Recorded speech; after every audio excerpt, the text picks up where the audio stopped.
कोटिशतं द्वादशैव कोट्यो लक्षान् सहस्राधिकानि चैव पञ्चाशदष्टौ च सहस्रसङ्ख्यामेतच्युतं पञ्चपदं नमामि। अर्हन्तवासि यत्तं गणहरदेवेहि गत्यं सम्मं प्रणमामि बद्धजुत्तो सदनानमहोदयं शिरसा क्षैवन्ते सुधवती कौसगो कौतसालुच्यौ अंगोवंगपैन्य पावड़िय परियम सुत पड़मानियोग उपगय चूलिया चैव सुततय वेदम नकायम स्यानचिकलमंचेमि पूजेमि वंदामि नमस्सामि दुख को कम को गोइलाओ सुगैरमनम समाय मनम जिन गुण संपत्ति हो दुमज्जम अथ पौर्वाणिक स्वाध्याय विलयम श्रीमद आचार्य भक्ति काय विसर्गम तरुण्य श्रुत जलधि पारगेभ्य परमति विभावना पटुमतिभ्य सुचरित तपोनिधिभ्यो नमो गुरुभ्यो गुण गुरुभ्यो छत्तीस गुण समके पंच व्याचार कर्ण संदर्शे शिष्याणुक कुशले नम्मायिरिये सदा वंदे गुरुवंद संयमेनया तरन्त संसार सायरं घोरं छिन्नन्ति अट्टकम्मं जम्मण मरणं न पावेन्ति ये नित्यमृतमन्त्रहोमनिरता ज्ञानाग्निहोत्राकुला षट्कर्माविरतास्तपोधन्दना साधुक्रिया साधुः शीलं प्रावरणा गुणप्रेरणा चन्द्रार्कते ज्योतिका मोक्षक्वारकपाठपाठन् भटा प्रीणन्तु मां साधुः गुरुवापान्तनो नित्यं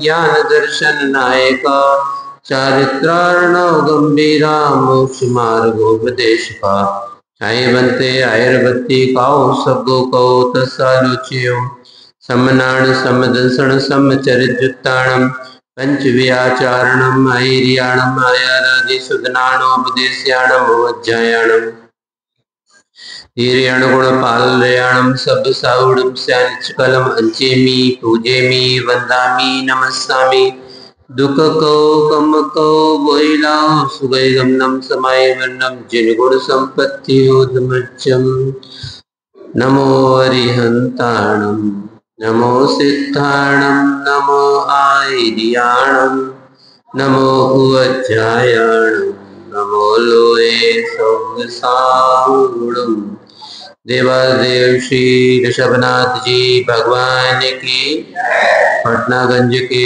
बड़े बाबा की, परम पूज्य आचार्य प्रवर गुरुदेव श्री विद्यासागर जी महाराज की, परम पूज्य अभिनव आचार्य श्री समय सागर जी महाराज की, परम पूज्य निर्यापक्षवण पूज्य यूनिवर्सिटी अभय सागर जी महाराज की।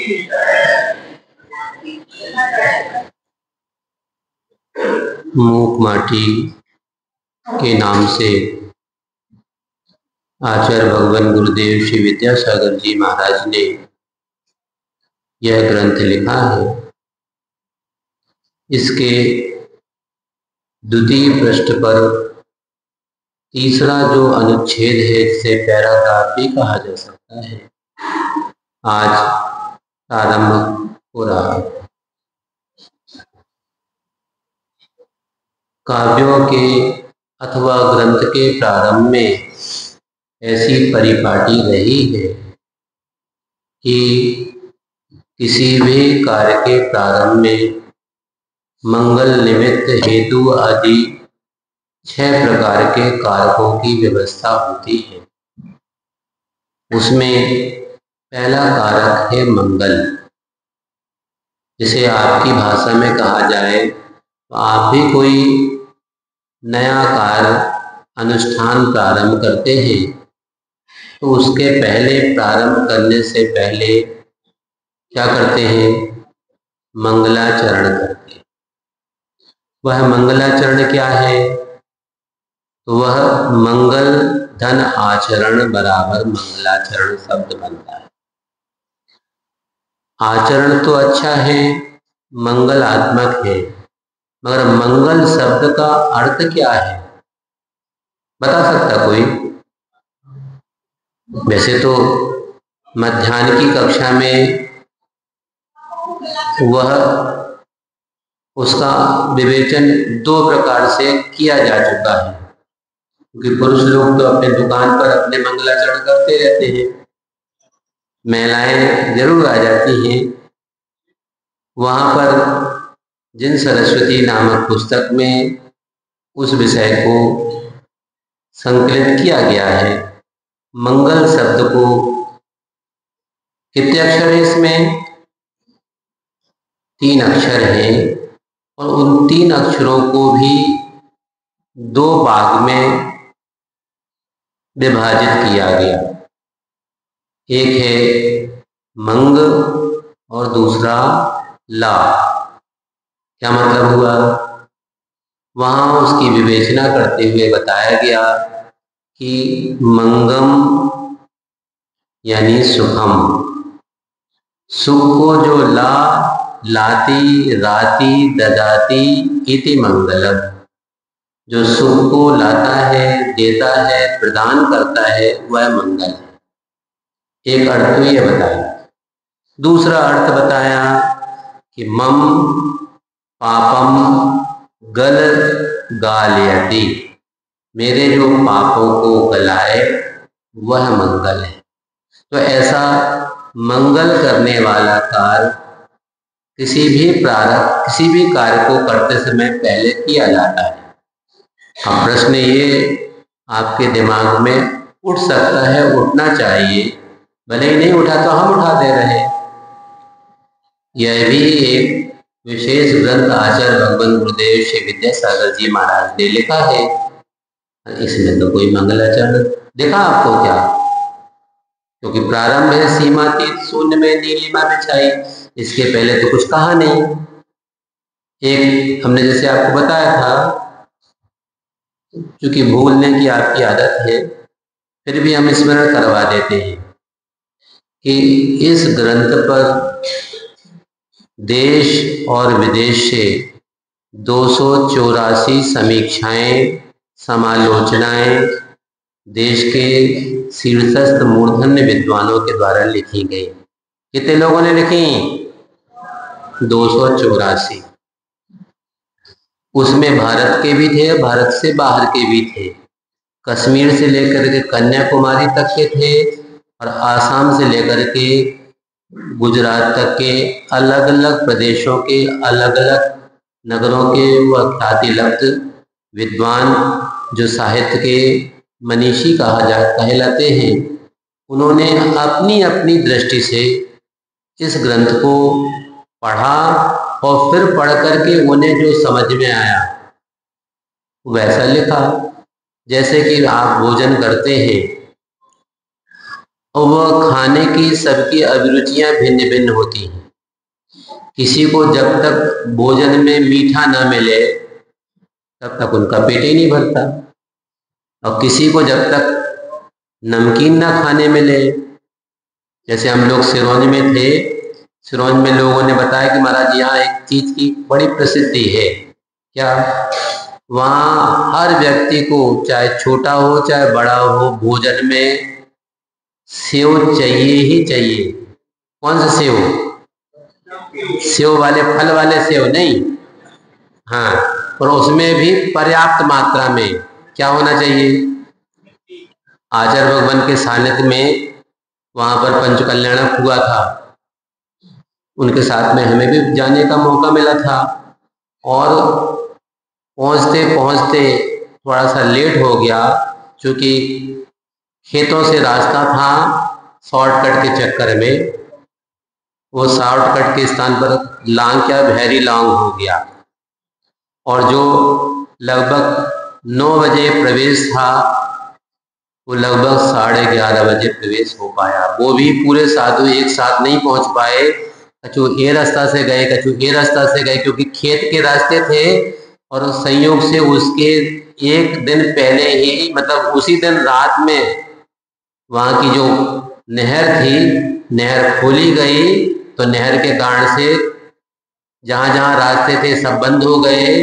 अब सुबह यहाँ से जाओ, इतने घूम कर गए, पता चला उधर पानी भरो, फिर लौटो, फिर दूसरे रास्ते से जाओ, तीसरे रास्ते से जाओ। तो फिर 11:30 बजे करीब आचार्य भगवान वहाँ पहुँचे। अभी साधु और आने वाले हैं। तो फिर आचार्य भगवान ने सोचा कि एक काम करो, साधु सब आ जाएं, एक साथ आहार में उठेंगे, इसलिए पहले अब 11:30 बजे अगर जाकर के शुद्धि करेंगे तो 12:30 बजे और 1 बजे तक आहार चलेंगे, तो वो आहार चर्या तो हो जाएगी, मगर सामग्री जो आवश्यक है वह समय से नहीं होगा।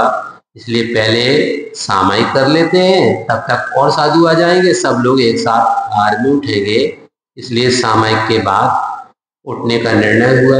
सबने सामायिक की, आधा घंटा शेष था, तब तक और शेष साधु भी आ गए, उन्हें भी सामायिक कर ली, उसके बाद उठे। अब हमारा क्रम पीछे की ओर था, और जैसे कि कई जगह परिपाटी होती है, पहला दिन था वहां पर, तो सब लोग मंदिर के पास में आकर के पड़गान के लिए, इसलिए हम लोगों ने इस बार क्या, वैसे तो था हमेशा हर जगह हम लोगों की व्यवस्था ऐसे ही रहती है कि आपको मंदिर के पास नहीं आना, हम लोग ही आपके घर के पास आएंगे, आप निश्चिंत रहें।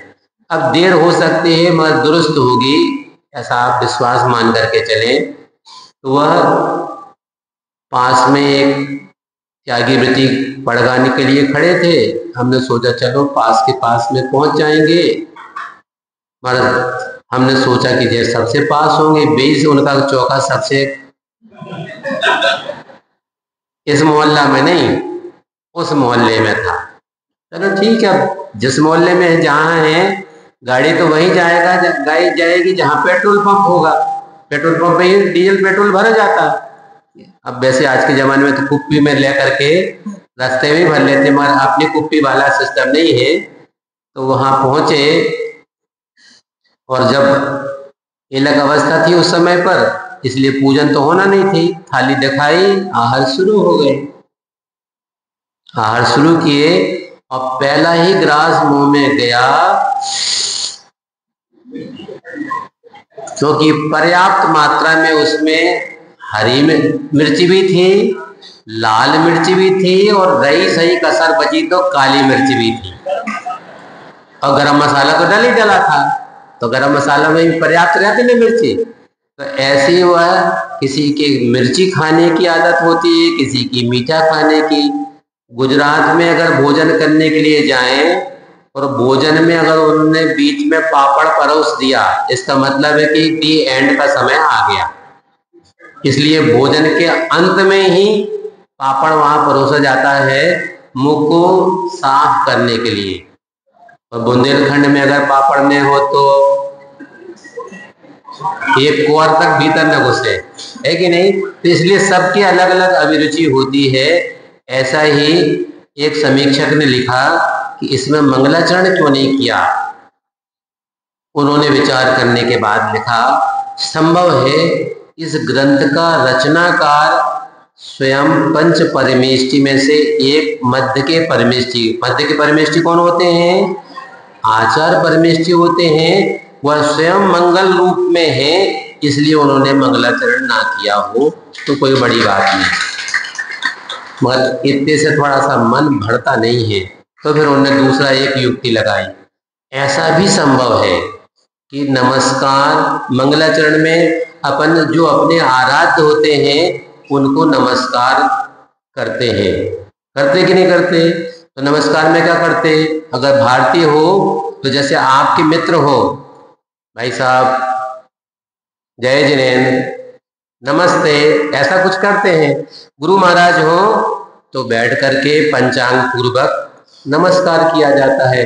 अभी अपन ने शास्त्र का मंगलाचरण किया तो इसमें क्या किया, द्रव्य नमस्कार एक होता है, एक भाव नमस्कार होता है। द्रव्य नमस्कार में क्या होता है, हाथ को ऐसा नहीं करना, या तो परेड में सिखाएंगे आपको ऐसा करना, और ऐसे में हाथ जोड़ें, कम से कम अपनी गर्दन में अगर सर्वाइकल ना हुआ हो, किसी को सर्वाइकल हो तो बात अलग है, अन्यथा हाथ जोड़ें और हाथ को ऐसे नहीं जोड़ना।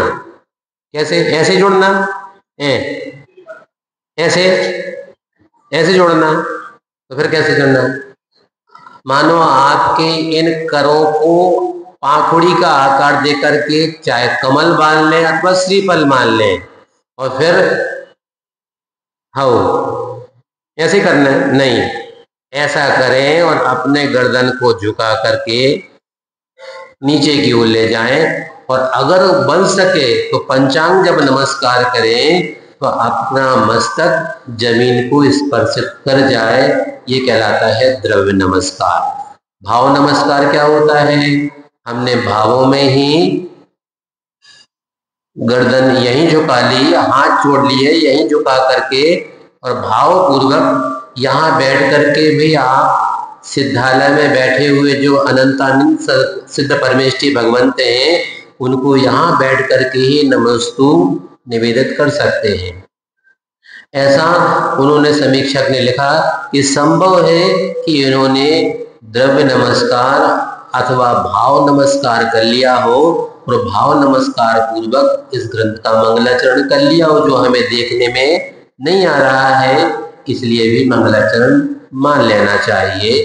ऐसा करके लिखा, जो कि तुम्हारा थोड़ी ग्रंथ भी तो पढ़ा देते हैं, यानी तो हम दूसरी चर्चा तो सुना है आपको समीक्षा जगत की, और ग्रंथ की भी कुछ पंक्तियां पढ़ लें अपन।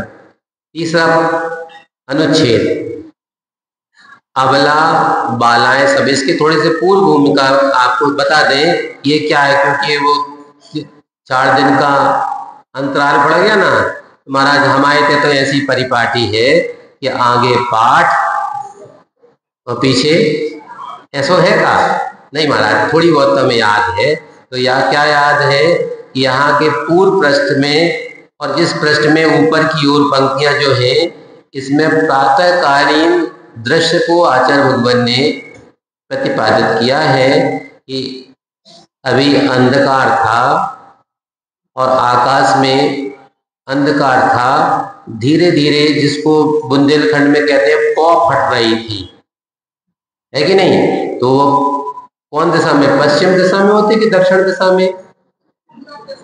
पूर्व दिशा में। अच्छा, मतलब आप लोगों को याद है, क्योंकि इसलिए हमने पूछ लिया कि कुछ आधुनिक पीढ़ी के जो बच्चे हैं उनके जा ही नहीं पता कि पूरब है कौन तरफी। क्यों?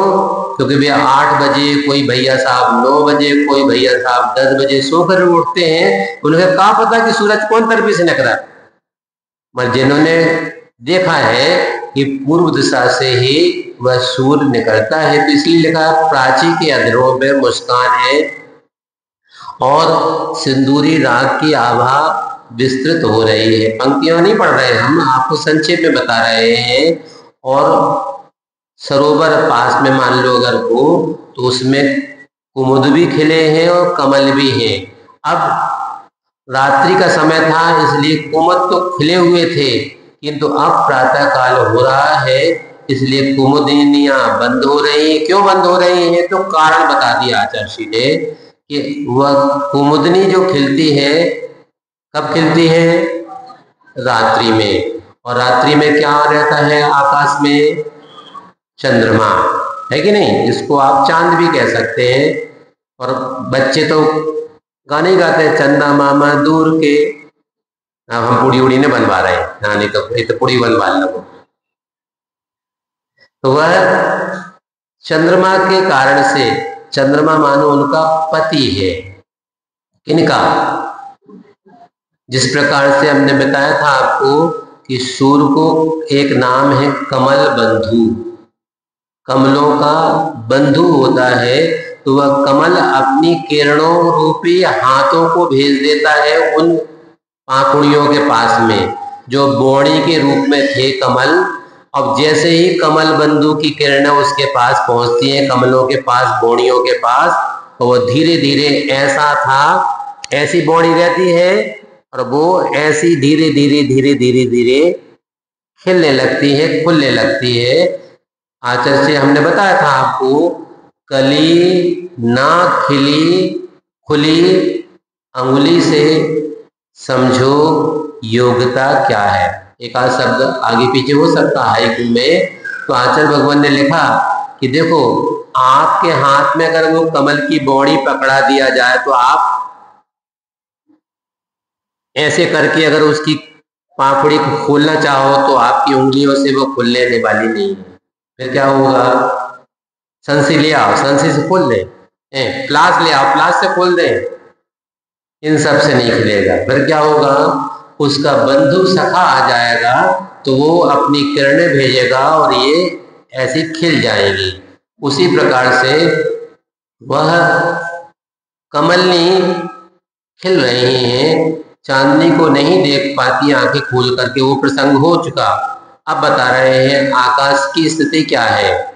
अबला बालाएं सब, यहाँ जो ताराएं हैं, तरला ताराएं, वो जो तारा है वह चूंकि तारा शब्द स्त्रीलिंग वाचक है इसलिए उसको विशेषण बताया कि वो अबला है। कौन? बालाएं, जिनके पास बल नहीं है, निर्बल है, ऐसी बालाएं रूपी ताराएं छाया की भांति अपने पतिदेव चंद्रमा के पीछे पीछे हो छुपी जा रही। क्यों? क्योंकि अब दूसरा व्यक्ति आने वाला है, आ चुका है। कौन दूसरा व्यक्ति है? सूर्य है। वह सूर्य की किरण है तो वह ताराएं अभी आपको दिन में दिख रही क्या आकाश में? नहीं। क्यों? क्योंकि वो अपने पतिदेव जो चंद्रमा है उनके पीछे हो जाते हैं। जैसे बच्चा है, अगर बच्चा माँ के साथ में आया है और अगर आप बच्चे को बलात् हठात पकड़ना चाहें तो वह जानता है कि हमारी रक्षा अगर होगी तो माँ के पास होगी। फिर क्या करेगा? या तो माँ की गोद में जाकर के छुपने का प्रयास करेगा अथवा माँ के पीछे जाकर के वो छुप जाएगा। वो समझता है कि अब आप हमें नहीं पकड़ पाएंगे, है कि नहीं? उसी प्रकार से ये जो ताराएं हैं अपने पति देव चंद्रमा के पीछे जाकर के छुप रही हैं, कहीं सुदूर दिगंत में दिवाकर उन्हें देख न ले, इस शंका से। क्यों? अगर कहीं देख लिया और हमें पकड़ लिया तो फिर क्या होगा? इसलिए वो ताराएं अपने पतिदेव चंद्रमा के पीछे छुपी जा रही। और क्या हो रहा है? अब प्रकृति का वातावरण ही निर्मित हो रहा है। तो बताते हैं मंद मंद सुगंध पवन बह रहा है। जब आप कहीं प्रातःकालीन अगर भ्रमण में निकले, महाराज कैसे निकले? 8 बजे 7 बजे तो सो के उठा, तो कैसे जाएं? कुछ लोग अपने अपने जो सैया है उसको छोड़ते हैं और प्रातःकालीन भ्रमण पर अगर निकले तो उनको महसूस हो सकता है। कहाँ पर? किसी का मकान हो, किसी का बगीचा हो और वहाँ पर विविध प्रकार के पुष्प वाले पौधे वृक्ष लगे हो, जैसे चमेली हो, रात रानी हो, बेला हो, मोगरा हो, आदि आदि खुशबूदार अगर पौधे वहाँ लगे हो तो जैसे ही आप प्रातः काल में वहाँ से निकलेंगे, अथवा ऐसा ना भी हो तो जैसे कहीं कोई पार्टियां वगैरह हो, कोई सामाजिक फंक्शन हो रहा हो, वहाँ अगर आप जाएं तो जितने व्यक्ति आपको वहाँ मिलेंगे उनके बाजू से निकलेंगे तो आपकी नाक अपने आप ऐसे होने लगेगी। क्यों? अलग अलग प्रकार का परफ्यूम, इत्र, दियो और पता नहीं जो जो प्रकार के आइटम होते होंगे वो सब प्रकार के आइटम लगा लगा करके व्यक्ति वहाँ कार्यक्रम में आए हैं। अब किसी किसी को वो खुशबू बड़ी भीनी भीनी लग रही है तो अब इच्छा हो रही तनक अब अपन तो नहीं लगाएं, इनकी जो लगी हुई है। अब सोचें आप कि आपने जो खुशबूदार पदार्थ अपने शरीर पर अथवा वस्त्रों पर लगाया है, अपने लिए लगाया कि दूसरे के लिए लगाया? लगाया तो वैसे अपने लिए था कि अपन को खुशबू आए। कहीं कहीं किसी किसी का प्रयोजन होता है कि हम दूर से ही महकें ताकि लोग, भैया रेडीमेड नहीं मिला था भैया ऐसी चीज कहाँ से ले आए थे? कहूँ बाहर से ले आए थे, हम सागर गए थे। अच्छा सागर से लाए हो? हाँ, दिल्ली में कौन मिला था चीज? और सागर में भी हमने कई दुकान देखी, भैया जी चीज बात कहूँ और से लाए, कहाँ से लाए थे? कोई कहे भोपाल गए थे, इंदौर गए थे, दिल्ली गए थे, बम्बई गए थे, वहां से लेकर के आए। क्यों? ऐसी विशेष चीज तो यहाँ नहीं मिलती है, ऐसी खुशबूदार पदार्थ है। इसी प्रकार से यहाँ कह रहे हैं कि सुगंध मंद मंद हवा चल रही है, पवन बह रही है, और बहते बहते वह क्या कह रही है? पवन कह रही है कि बहना ही जीवन है। हम सबका जीवन ऐसा ही है, एक एक क्षण, एक एक पल हमारा गुजर रहा है। अब वह अच्छे पूर्वक, अच्छाई पूर्वक भी गुजर सकता है, और हंसते हंसते आपका जीवन गुजरे, नहीं तो फिर रोते रोते रोते रोते ही निकल गई सारी जिंदगी। इसलिए जब जिंदगी निकलना ही है तो रोने की अपेक्षा से हंसते हंसते भी व्यतीत किया जा सकता है। आपके ऊपर है, आप धैर्य पूर्वक निकाल रहे हैं या कष्ट पूर्वक निकाल रहे हैं। कष्ट तो जीवन में आपने मान रखा है। दो शब्द हैं, सुख और दूसरा क्या है? उससे विपरीत दुख। कभी सोचा आपने, विचार किया कि ये शब्द का मायना क्या है? सुख मतलब क्या है? क्या होता सुख का मतलब? जैसे अभी हमने कहा था ना कि एक व्यक्ति को मीठा पदार्थ खाए तो सुखप्रद प्रतीत होता है। जब तक मीठा ना मिले तब तक पेट नहीं भरता। किसी को वो मीठा तो रुचिकर नहीं लगता है, मगर नमकीन मिल जाए तो वो उसको अच्छा लगता है। किसी किसी को छरपरा चाहिए होता है, किसी किसी को कसायला चाहिए है, किसी किसी को करेला अगर मिले, डॉक्टर साहब ने कह रही है कि शुगर की बीमारी है इसलिए करेला खाओ। नीम कैसे होती है? और कहावत है कि नीम हो और गुरवेल हो और नीम पे चढ़ी हो। गुरवेल वैसे कड़वी होती है, और अगर नीम के पेड़ पे चढ़ी हो तो और ज्यादा कड़वी होगी। पर वो कड़वापन करेला का हो, वो खाएंगे तो आपकी शुगर को वह कंट्रोल करने में साधक बनेगा। एक व्यक्ति ने कहा कि महाराज, हम डॉक्टर साहब ने कह दी करेला खाना है, हमसे तो नहीं खबर। डॉक्टर साहब ने एक दूसरी विधि बता दी, ऐसो करेला खा सका, ऐसो खा सका, ऐसे ऐसे खाएंगे तो हमें उल्टी हो जाती है। फिर क्या किया? जब जहां चाय है वहां राय निकालना पड़ती है, निकल आती है। तो उन्होंने रास्ता बताया डॉक्टर साहब ने कि एक घर में कोपरा है का? हो है तो मगर पुराना होगा। अच्छा पुराना होगा। तो टब है का? वो टब तो है। ठीक है, काय को है? पीतल को? नहीं नहीं, प्लास्टिक को। क्यों? आज के जमाने प्लास्टिक का आ गया है। प्लास्टिक का टब हो, चाहे कोपर हो, चाहे थाली हो, चाहे टाठी हो पुराने जमाने की, उसमें रखो हुए करेला, है कि नहीं? और उनको थोड़ा सा कुचल करके उस टाठी में, टब में, जो भी बर्तन पात्र हो उसमें आप रख लो, और फिर उसके ऊपर आपको कदम ताल करना है।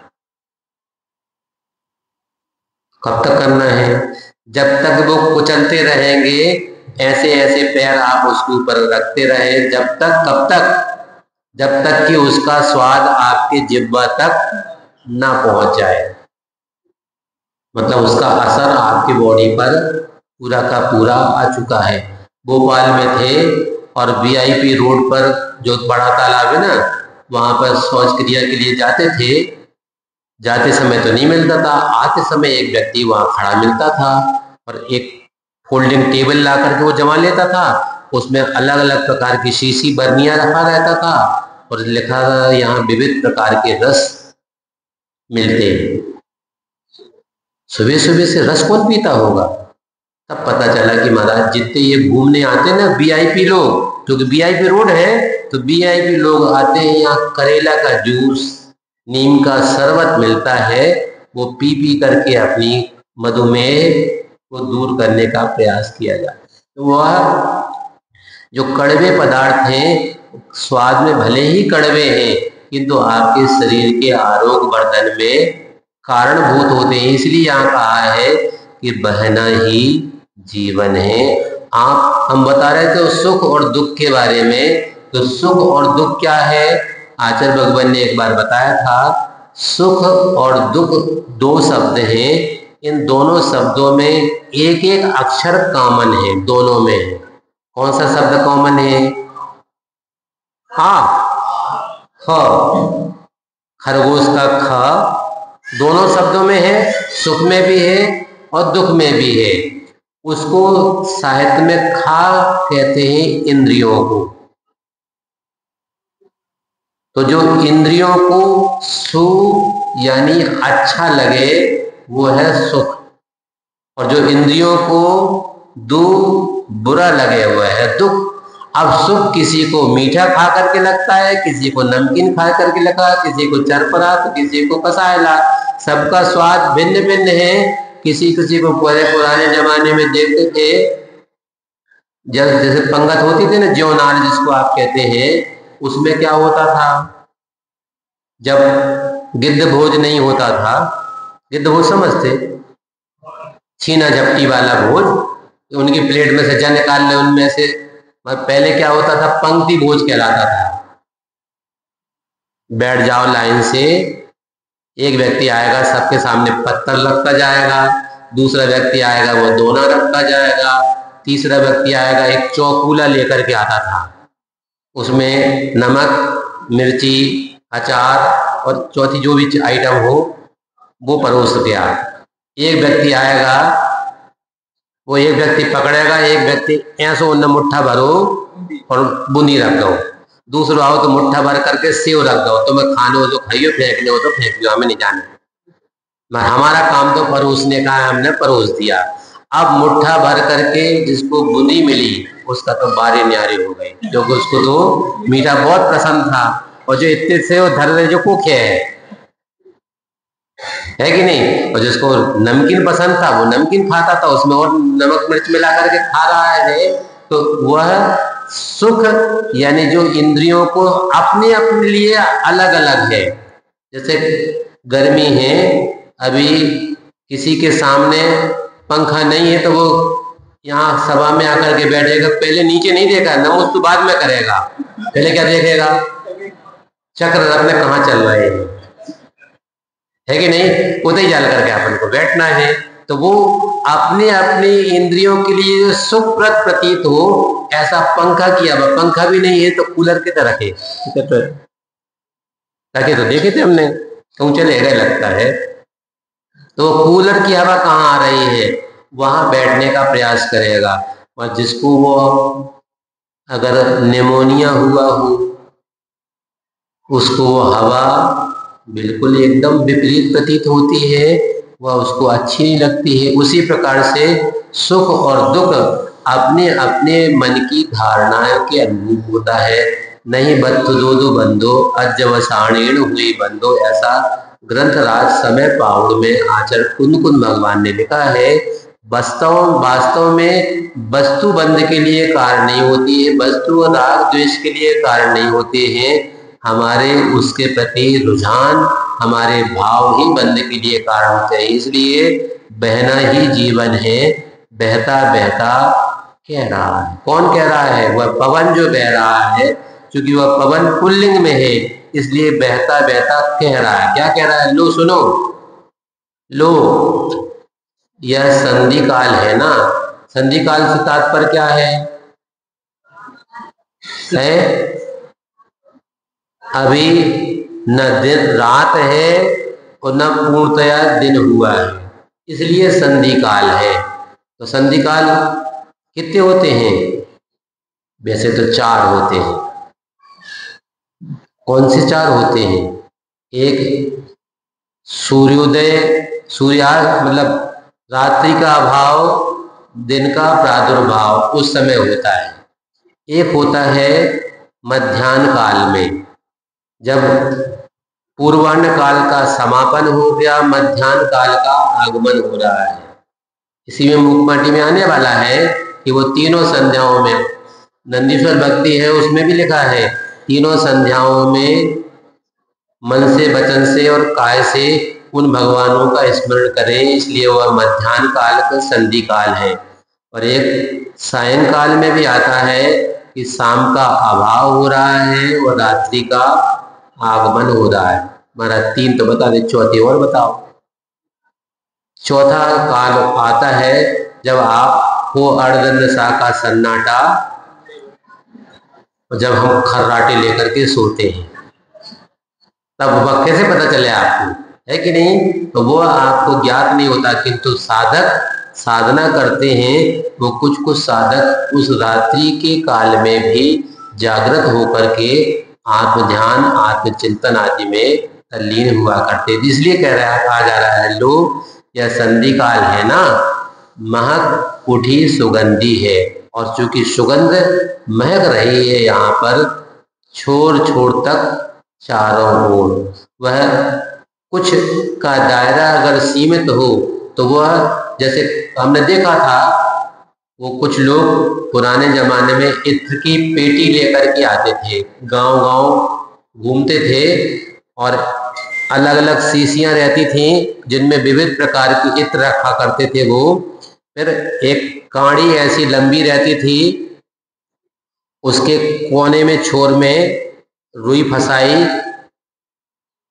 ऐसा डोबा लीजिए, तो आपको वो इत्र का फूहा उन्हें दिया और वो आप अपने कान में खोसते।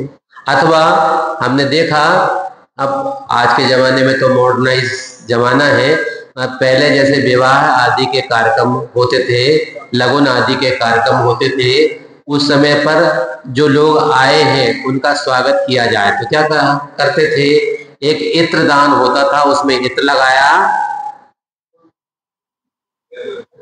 जवाहर साहब, दूसरे को लगाया जवाहर साहब। ये जो आए हैं उनका आव भगत हो गया, मगर वो उतनी खुशबू मैं पदार्थ लगाया उनके शरीर में, वो खुशबू आपको तो आएगा किंतु दूसरे को आए इसकी गारंटी नहीं। मगर आज के जो आधुनिक परफ्यूम है वो ऐसे है कि एक व्यक्ति लगाए तो पूरा हॉल महक जाए, इतनी भी गंध उसमें आती। इसलिए छोर छोर तक चारों ओर उसकी सुगंधी बह गई। मेरे लिए इससे बढ़कर शेषी कौन सी हो सकती है संधि वह। कोई सोच रहा है, कौन सोच रहा है अभी आपको ज्ञात नहीं होगा, वो आगे ज्ञात होगा जब थोड़ा सा विषय और आगे बढ़ेगा। किंतु अभी तो वह है मेरे लिए इससे बढ़कर के श्रेयसी, श्रेयसी मतलब श्रेयस्कर, अच्छा, सबसे श्रेष्ठ काम कौन हो सकता है? क्या है? ना निशाकर है ना निशा। निशाकर कौन होता है? निशा मतलब रात्रि, रात्रि को करने वाला कौन होता है? चंद्रमा। ना दिवाकर है ना दिवा, दिवा को करने वाला दिवाकर कहलाता है, सूर्य कहलाता है। और सूर्य क्या करता है? दिन को हमें प्रकाश प्रदान करता है। क्योंकि वह संधि काल है तो ना तो रात है और ना अभी दिन ही हुआ है, अभी दिशाएं भी अंधी हैं। क्यों? जहां तक चारों तरफ आपकी नजर जा रही हो वो सब दिशाओं में अंधकार ही व्याप्त है, अभी पूर्णतया प्रकाश प्राप्त नहीं हुआ है। पर की नासा तक इस गोपनीय वार्ता की गंध जा नहीं सकती, क्योंकि गंध है, सुगंध है, तो वह दूसरे तक पहुंच जाएगी। किंतु अभी आवागमन प्रारंभ नहीं हुआ है, इसलिए अभी हमारी यात्रा यहीं ही है, आगे प्रारंभ नहीं हुई। जिस प्रकार से हमने पहले दिन ही यहाँ प्रवचन में आपको एक बात बताई थी कि देश और विदेश से पक्षी उड़ते उड़ते आते हैं और घंटों घंटों तक उड़ते रहते हैं, और ज्यों ही सायंकाल हुआ वह कहीं कोई पेड़ देख लेते हैं, उस पर रात्रि विश्राम करते हैं। टीकमगढ़ में देखा था हम लोगों ने कि वहां पर मंदिर की छत पर गर्मी के समय पर रात्रि विश्राम करते थे, और सैकड़ों नहीं हजारों की तादाद में तोते शाम हुई नहीं और उड़ते उड़ते चारों दिशाओं से उड़ते उड़ते आते रहते थे और एक तरफ जाते रहते थे। पता चला ये कहाँ जाते हैं? बताया कि महाराज अस्पताल है, अस्पताल के पास में एक वृक्ष है जिसके ऊपर ये रात्रि विश्राम करते हैं। अब सोचें कि वह रात में विश्राम करने के लिए दूर दूर से उड़ते हुए चले आते हैं और जैसे ही प्रातः काल हुआ और फिर अपने अपने गंतव्य की ओर उड़ जाते हैं। यह उनका दैनंदिन जीवन बन गया है। कितनी दूर जाना है उनको ज्ञात है, किस दिशा में जाना है यह भी उन्हें ज्ञात है, किंतु हमारा लक्ष्य रात्रि विश्राम है, सुरक्षित स्थान हमें प्राप्त हो जाए, इसलिए दूर दूर से चल करके कभी कभी चूक हो जाती है। अभी पथरिया में थे तो देखने में आता था, रात्रि में जब छत पर बैठते थे तो कुछ, अब उनको हंस तो नहीं कहते, क्या कहलाते, बगुला, बगुला सफेद रंग के जो होते हैं वह उड़ते उड़ते आ तो रहे थे और जब तक अपने गंतव्य तक पहुंचे तब तक रात हो चुकी होती थी। तो वो जो वृक्ष है उस वृक्ष के पास तक तो पहुंच जाते थे किंतु वृक्ष को पहचान नहीं पाते थे, तो वो उड़ते रहते थे और एक नहीं अनेक, तो वो उड़ रहे हैं और ग्रुप में उड़ते उड़ते चले जा रहे हैं। कभी कभी लगता था कि घंटों व्यतीत हो गए जी अभी भी उड़ रहे हैं। क्यों? उन्होंने अपना गंतव्य को नहीं पहचान पाए क्योंकि लेट हो गए, इसलिए वह अब परेशान हो रहे हैं। क्यों परेशान हो रहे हैं? तो उनके बच्चे उस वृक्ष पे थे जहां उनको अपना रात्रि विश्राम करना था, तो वह ढूंढ रहे हैं, पर अंधकार में कौन को क्या दिखेगा।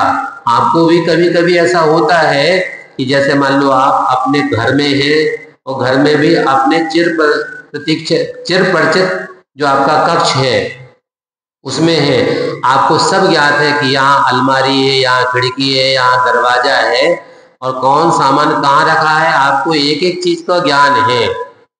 मगर मान लो रात्रि का समय हो और अचानक वो चली जाए, कौन, लाइट है कि नहीं। और संयोग की बात है कि इन्वर्टर भी आपका, वैसे तो आप लगभग घरों में इन्वर्टर लगे होते हैं, इन्वर्टर भी डिश था और मोबाइल चार्ज नहीं कर पाए सो मोबाइल भी अब क्या करें। अगर स्विच बोर्ड कहाँ है, अब आप जैसे कि अंधे की दशा होती है वैसे ही आपकी भी दशा उससे भी बुरी दशा होती है।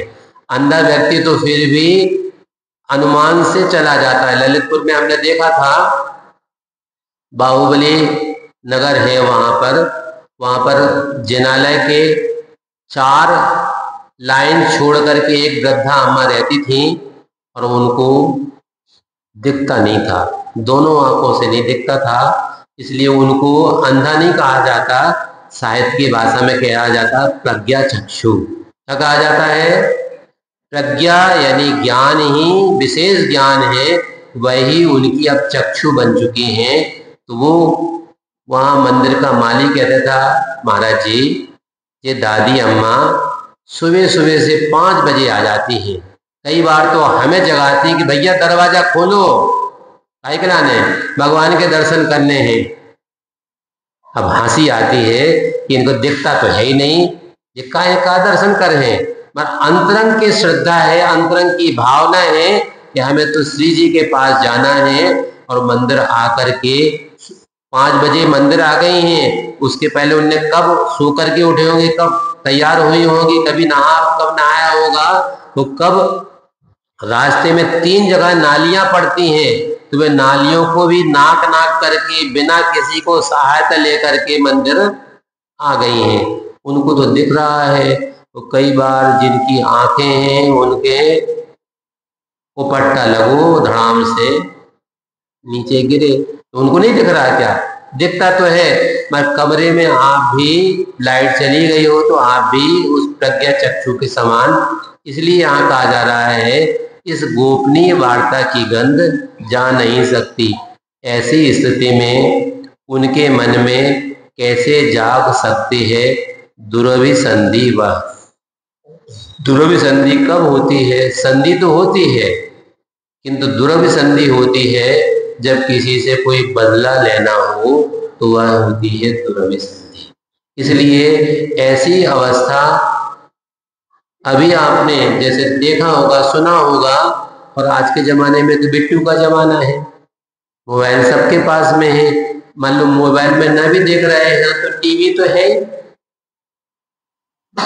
ऐसे ऐसे रिमोट से बटन दबाते जाओ, चैनल बदलते जाओ, जो चैनल को आपको देखना है वो चैनल खोल लो। हाँ, समाचार आ रहे हैं, क्या ऑपरेशन सिंदूर चल रहा है और आज भारत ने अमुक अमुक स्थान पर अटैक किया, तो वहां यह इन स्थानों पर अटैक करके वहां पर क्षति की। तो आप यहाँ बैठ करके भी वहां विदेश में क्या घटना हो गई उसको देख रहे हैं। मगर वो घटना कब हुई थी? कोई एक आध दिन में हुई थी क्या? नहीं, दिन में तो सामने वाला भी अलर्ट हो सकता है। इसलिए वो जितनी भी घटनाएं की गई थी वह सब रात्रि में भी, और रात्रि में भी 8 बजे नहीं करी, लगभग 12 बजे के बाद की गई। जब व्यक्ति सामान्यतया तो खर्राटी लेकर के सो रहा होता है, तब अपने शत्रु के ऊपर प्रहार करने के। इसलिए समय आपका हो गया। 13 के बोले आचार्य गुरु श्री विद्यासागर जी महाराज की